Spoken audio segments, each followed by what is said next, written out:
Hi everybody, and welcome to our product info series. Today we're going to be talking about getting some logo on PPE. Now there's different types of articles, clothing, pieces of PPE that you can get your logo on. Some of our most popular offerings generally going to be the high-vis clothing, gloves, and the hard hats. The three main methods in which you can kind of get your logo on some of these products is going to be embroidery, heat transfer, and the pad printing. We're going to start things off by going over the embroidery. Embroidery is something that's been around for a very long time. It's very durable and it can last several washes.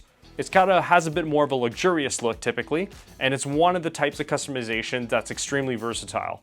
Now on the other hand, we don't really recommend it for small logos or anything with a lot of detail. Because of the needle and thread methodology, it's one of those things that can kind of make that a little bit complicated, and the outcome may not be exactly what you were hoping for. Now the second most common method is going to be your heat transfer. So this prints a logo, which is then cut and glued to the garment using a heat press. This type of customization allows for detailed logos that requires more precision and can be done of all types of fabrics and clothing, and it offers a good amount of resistance to multiple washes, although not quite as long as what you'd expect out of the embroidery, of course. Finally, we're going to be discussing the pad printing.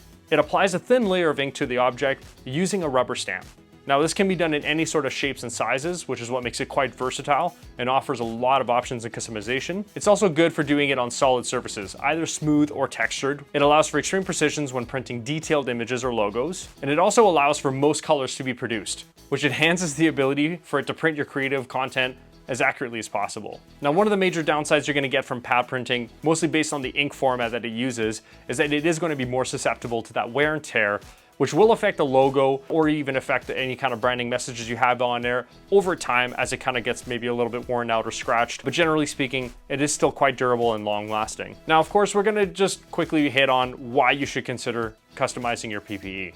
It is a good way to unify the workers. It does present you with a nice professional look on the job site, especially if there's a lot of different companies working on that site. It kind of helps your team stand out.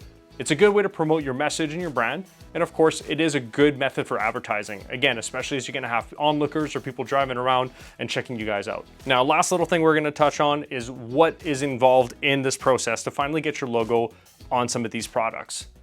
Generally speaking, there are some different file types that you can look at, but your EPS and your AI files is going to be the best thing that you can really do and provide us with, just because it does help make the process a little bit more smooth. That being said, if you do have questions about these file types, you can contact us directly at BBH, or of course, you can feel free to consult our personalization catalog, which we do have available on our website.